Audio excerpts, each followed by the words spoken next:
Hello, my name is Madison Jester, and I'm a member here at Arvada United Methodist Church. And today I'm very excited to be bringing you a couple of very important videos from the Second Wind Project and their partnership with the Arvada United Methodist Women.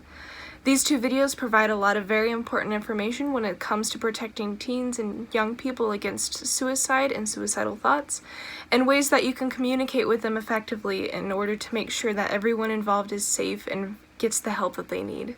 Thank you for watching. I have my ups and downs, just like anybody else. Maybe more than anybody else. I can be hard to figure out. And I like my privacy. I don't want you looking over my shoulder all the time. But you know your kid better than anybody else. And if you think he's acting different than usual... Acting really down, crying all the time for no good reason. Or getting really mad. Not able to sleep, or sleeping too much. Shutting her friends out or giving her stuff away. Acting reckless, drinking, using drugs, staying out late. Suddenly not doing stuff he used to love. Or doing stuff that's just not like him. It might be nothing to worry about. It might just be high school. Or it might be something more. He might be depressed. Not just feeling down, really depressed. It might be that your kid is thinking about killing himself. It happens. More than you think. More than it should. And people say, I had no idea. I thought it was just a phase he was going through. I never thought she'd do it. I wish he'd come to me. I wish he'd said something. I wish I'd said something. When it's too late. So if you think your kid's acting different, if she seems like a different person, say something. Say, what's wrong? How can I help? And ask straight out. Are you thinking about killing yourself? It doesn't hurt to ask. In fact, it helps. When people are thinking about killing themselves, they want somebody to ask. They want somebody to care.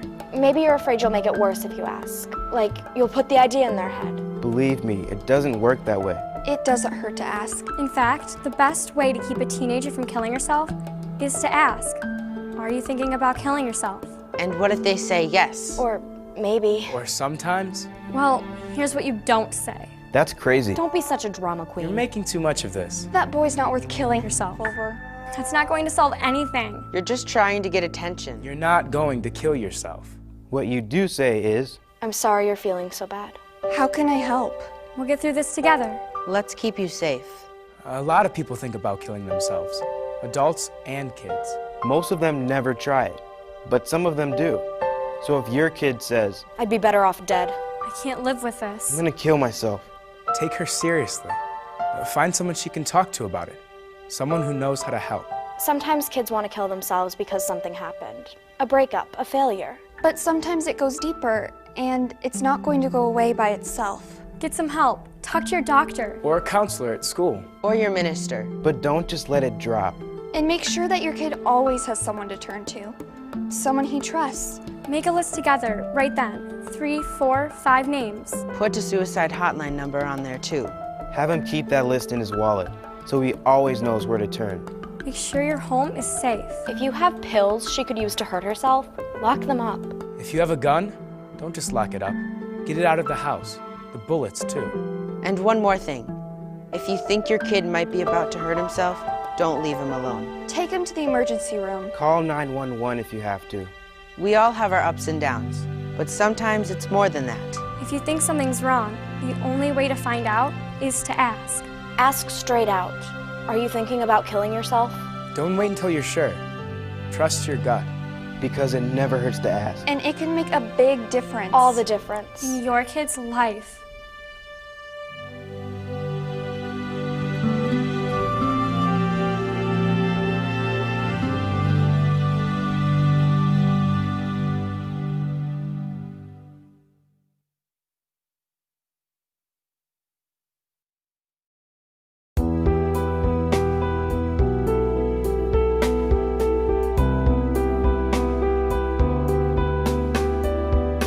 Second Wind was founded because of a Colorado community that was experiencing tragic grief.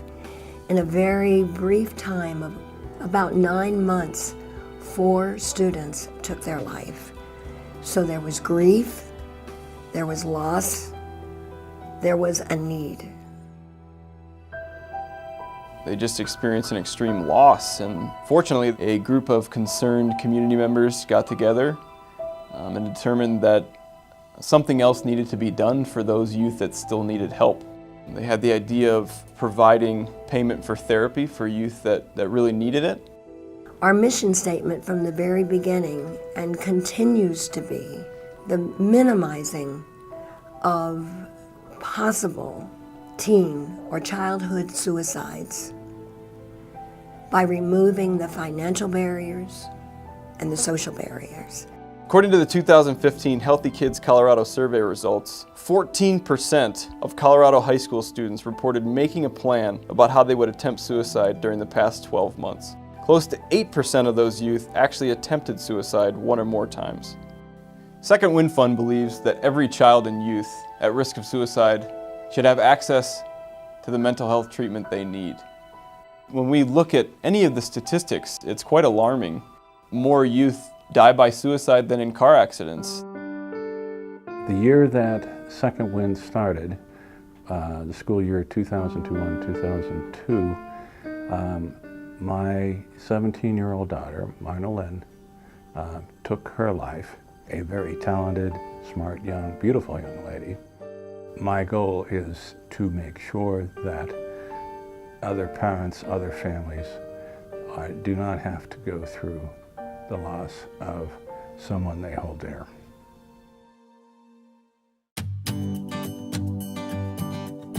Second Wind provides a unique program that allows youth to access licensed and highly qualified therapists within a week.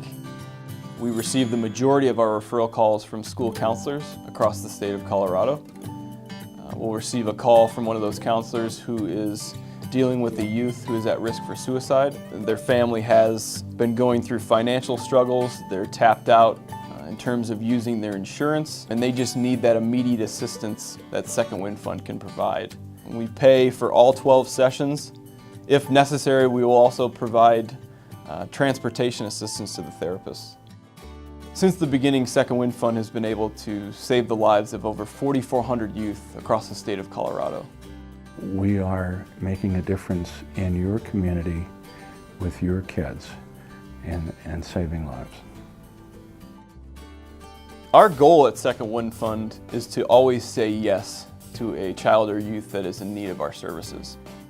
There's many reasons to support the Second Wind Fund, if none other than the fact that people are literally able to help save kids' lives. This would not be possible without the support of the community. When someone makes a financial contribution to Second Wind Fund, and it only costs us around $1,000 to pay for all that therapy to save a child's life, I can guarantee you that your money will save young lives across the state of Colorado. The most rewarding part is to see those smiles, and then there are those two precious words, thank you, and thank you for Second Wind. And that is powerful. That really does change the world.